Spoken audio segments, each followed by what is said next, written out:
Fall Guy, directed by David Leitch, bullet train, atomic blonde, Deadpool 2 അങ്ങനത്തെ കിടിലൻ action പടങ്ങൾ deliver ചെയ്തിട്ടുള്ള ഒരു ഡയറക്ടറിന്റെ ഏറ്റവും പുതിയ പടം. This film has a huge ensemble cast. പക്ഷെ അതിന്റെ മെയിൻ കാസ്റ്റില് Ryan Gosling, Emily Blunt, Hannah വാർഡിംഗ്ഹാം, Aaron Taylor Johnson, Lee Majors, Winston Duke ഇവരെല്ലാവരുമാണ്. സോ ഫോൾ ഗൈ ഒരു പക്ക entertaining action comedy film and a tribute to film making. ഏറ്റവും ആദ്യം of course നമുക്ക് ഇതിന്റെ സ്റ്റോറി ലൈനും അതിൽ ഡിസ്കസ് ചെയ്യുന്ന ഒരു തീമും ചർച്ച ചെയ്യാം. ലോക സിനിമ ആസ് എ ഹോൾ എടുത്ത് നോക്കുകയാണെങ്കിൽ സ്റ്റണ്ട് ഡയറക്ടേഴ്സ് അല്ലെങ്കിൽ സ്റ്റണ്ട് ഡബിൾസിന് വളരെ പ്രധാനപ്പെട്ട ഒരു റോൾ ഉണ്ട്, especially in a huge fast paced action film. Tom Cruise, Keanu Reeves അങ്ങനത്തെ കുറച്ച് എക്സെപ്ഷൻസ് മാറ്റി എടുത്തു കഴിഞ്ഞാൽ almost all the stunts in the action films are done by professional stunt doubles. നമ്മൾ സ്ക്രീനിൽ കാണുമ്പോൾ ഓ എന്റെ പൊന്നോ ഇയാൾ ഇങ്ങനത്തെ ചെയ്ത സ്റ്റണ്ട്, എന്റെ പൊന്നോ സൂപ്പർ ആക്ഷൻ സീക്വൻസ് അങ്ങനെയൊക്കെ നമ്മൾ പറയും. പക്ഷേ in reality it is these actors stunt doubles who are taking the risk and perfecting that action scene, and we as an audience member we don't even notice that. ഒരു മൂവിക്ക് തന്നെ almost all of the categoriesനും academy അവാർഡ്സും മറ്റുള്ള അവാർഡ്സിനും നോമിനേഷൻസും അതിനായിട്ടുള്ള കാറ്റഗറീസും ഉണ്ട്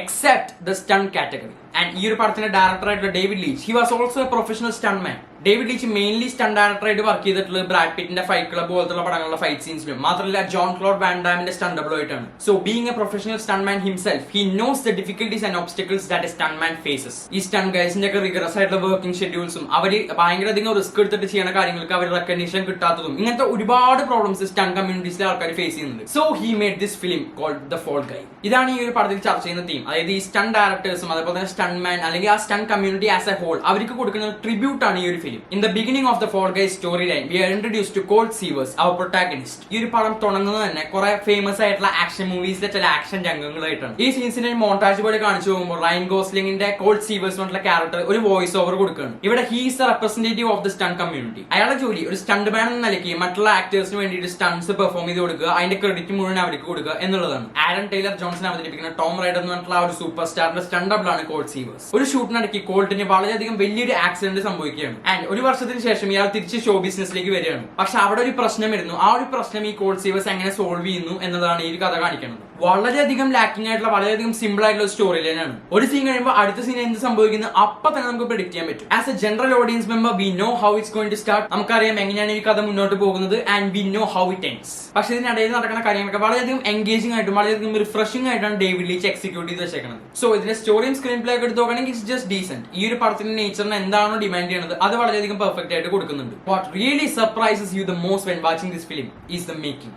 ഡേവിഡ് ലീച്ചിന്റെ പ്രീവിയസ് വർക്ക്സ് ആയിട്ടുള്ള ബുള്ളറ്റ് ട്രെയിനും ഡെഡ്പൂൾ 2 അറ്റോമിക് ബ്ലോണ്ടും എല്ലാം എടുത്തു നോക്കുകയാണെങ്കിൽ തന്നെ ഒരു ടിപ്പിക്കൽ ടെംപ്ലേറ്റ് കാണാനായിട്ട് സാധിക്കും. ലൈക്ക് ഫോർ എൻ എക്സാമ്പിൾ, അയാളുടെ എല്ലാ പടത്തിനും ഒരു ഫിഷ് ഐ ഷോട്ട്, അതായത് വളരെയധികം വൈഡ് ആയിട്ടുള്ള ഷോട്ട്, അത് ഈ എഡ്ജസിലേക്കൊക്കെ വരുമ്പോൾ വളരെയധികം കർവ് ആയിട്ട് പോകുന്ന രീതിയിൽ കാണും. ഓൾമോസ്റ്റ് ആളുടെ എല്ലാ പടത്തിനും ഈ ഒരു സ്റ്റാൻഡേർഡ് ആയിട്ടുള്ള ടെംപ്ലേറ്റ് ആയിട്ടുള്ള ഷോട്ട് ഉണ്ട്. വളരെയധികം ടെൻസ് ആയിട്ടുള്ള ഇമോഷണൽ ആയിട്ടുള്ള രംഗം ഇങ്ങനെ പോകുന്ന വഴിക്ക് പെട്ടെന്ന് അബ്രപ്റ്റ്ലി കട്ട് ചെയ്തിട്ട് ഒരു കോമഡി എലമെന്റ് അവിടെ ആഡ് ചെയ്യും. ഇയാളുടെ എല്ലാ പടത്തിലും ഇങ്ങനത്തെ ചെറിയ ചെറിയ ടെംപ്ലേറ്റ് സാധനങ്ങൾ കാണാനായിട്ട് പറ്റും. പക്ഷേ ഓരോ പ്രാവശ്യം നമ്മളത് കാണുമ്പോഴും it's really fun and engaging to watch. First ഇതിന്റെ മേക്കിങ്ങിനെ കുറിച്ച് പറയുന്നത് ഇതിന്റെ സിനിമാറ്റോഗ്രഫി തന്നെയാണ്. വിഷ്വൽസ്, അതിന്റെ ലൈറ്റിംഗ്, കോമ്പോസിഷൻ, ദെൻ അതിന്റെ കളർ ഗ്രേഡിങ്ങും കളർ പാലറ്റും അതിന്റെ സെറ്റ് ഡിസൈനും എല്ലാം it's just so mesmerising to watch. Especially IMAX തിയേറ്ററിലൊക്കെയാണ് പോയി കാണുന്നെങ്കിൽ അതിന്റെ ആ ഒരു കളർഫുൾ ആയിട്ടുള്ള ഒരു വൈബും അതിന്റെ ആ ഒരു കളർ പാലറ്റും അതിന്റെ ഒരു ഓവറോൾ ആയിട്ടുള്ള ഒരു ഫൺ ആയിട്ടുള്ള ടോണും എല്ലാം തന്നെ it's just so appealing to watch. It's not remarkable, പക്ഷെ ഈ പടത്തിന് ആവശ്യമായിട്ടുള്ള ഒരു രീതിയിലുള്ള മ്യൂസിക് പ്രൊവൈഡ് ചെയ്യാനായിട്ട് ഇതിന്റെ ആർട്ടിസ്റ്റിന് സാധിച്ചിട്ടുണ്ട്. എസ്പെഷ്യലി കിസ് എന്നുള്ള ആർട്ടിസ്റ്റിന്റെ I was made for loving എന്നുള്ള പാട്ടാണ് ഈ ഒരു പടത്തിന്റെ കോർ ആയിട്ടുള്ള മ്യൂസിക് ബാക്ക്ഗ്രൗണ്ട് പോകുന്നത്. So it's music also was really good. പിന്നെ എടുത്ത് പറയാനുള്ളത് ഈ ഒരു പടത്തിന്റെ എഡിറ്റിംഗ് ആണ്.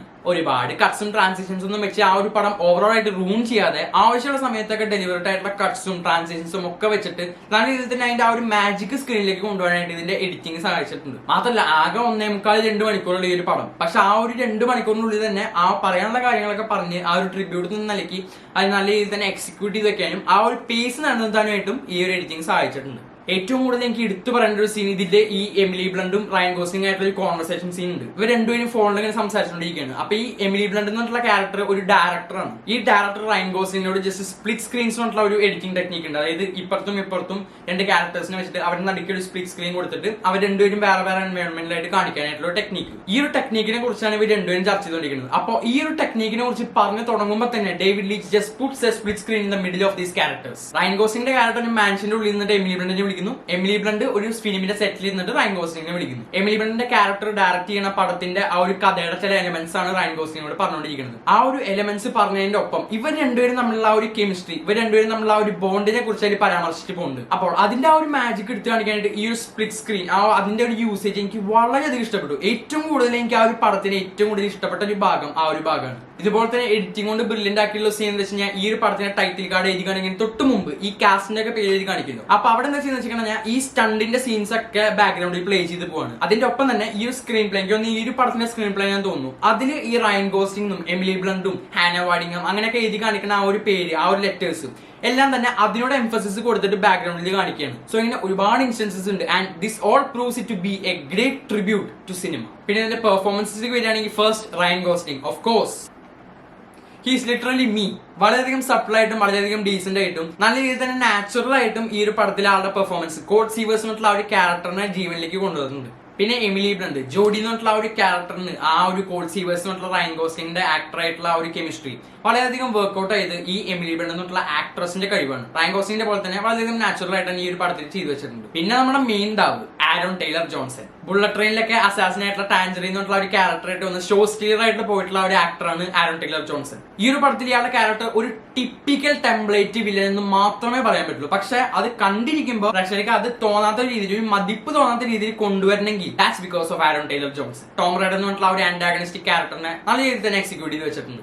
ആൻഡ് എല്ലാവരും അധികം ഓവർ ആയിട്ടില്ല എന്നാൽ ഒട്ടും തന്നെ ലാക്കിംഗ് ആയിട്ടില്ല, ഏകദേശം ഒരു മിഡിൽ റേഞ്ചിൽ എന്താണ് ഈ ഒരു പടം ഡിമാൻഡ് ചെയ്യണത് അതെല്ലാവരും തന്നെ നല്ല രീതിയിൽ ചെയ്തു വെച്ചിട്ടുണ്ട്. ഇൻ കൺക്ലൂഷൻ ഒരു വേർഡിക്റ്റ് ആയിട്ട് പറയുകയാണെങ്കിൽ സ്റ്റോറി ലൈൻ വൈസ് വളരെയധികം സിമ്പിൾ ആയിട്ടുള്ള പ്രെഡിക്റ്റബിൾ ആയിട്ടുള്ള പ്ലാൻഡ് ആയിട്ടുള്ളതാണെങ്കിലും മേക്കിംഗ് വൈസ് വളരെയധികം ഫ്രഷ് ആയിട്ടുള്ള ഒരു പാക്കേജ് ഡെലിവറി ചെയ്യാനായിട്ട് ഡേവിഡ് ലീച്ചിന് സഹായിച്ചിട്ടുണ്ട്. ആൻഡ് അതുകൊണ്ട് തന്നെ ഞാൻ പറയുന്നു for guys worth theatre watch. ഒരു ക്രൗഡ് ഫീൽഡ് ആയിട്ട് തിയേറ്ററിൽ പോയിട്ട് ഒരു കാഷ്വൽ ആയിട്ട് ജസ്റ്റ് ഒരു പോപ്കോൺ ഒക്കെ വാങ്ങിച്ചിരുന്ന് ഇങ്ങനെ കണ്ടിരിക്കാൻ പറ്റുന്ന ഒരു പടം. എങ്കിലും ഇതിൽ പറയേണ്ട കാര്യങ്ങൾ ആ സ്റ്റണ്ട് കമ്മ്യൂണിറ്റിക്ക് കൊടുത്തേക്കുന്ന ആ ഒരു റെപ്രസെന്റേഷൻ, അവരുടെ ആ ഒരു പ്രോബ്ലംസിനെ അവർ സ്റ്റേറ്റ് ചെയ്തിരിക്കുന്ന രീതി, അവർക്ക് കൊടുത്തിരിക്കുന്ന ആ ഒരു ട്രിബ്യൂട്ട് അത് നല്ല രീതിയിൽ തന്നെ ചെയ്തു വെച്ചിട്ടുണ്ട്. ആൻഡ് ഈ ഒരു പടം കണ്ടതിന് ശേഷം നമുക്ക് തോന്നുക it's about dam time that the stunt department got A category in the Oscar award. ഇത്രയും പറഞ്ഞു ഞാൻ നിർത്തുന്നു. Will catch you guys in next video.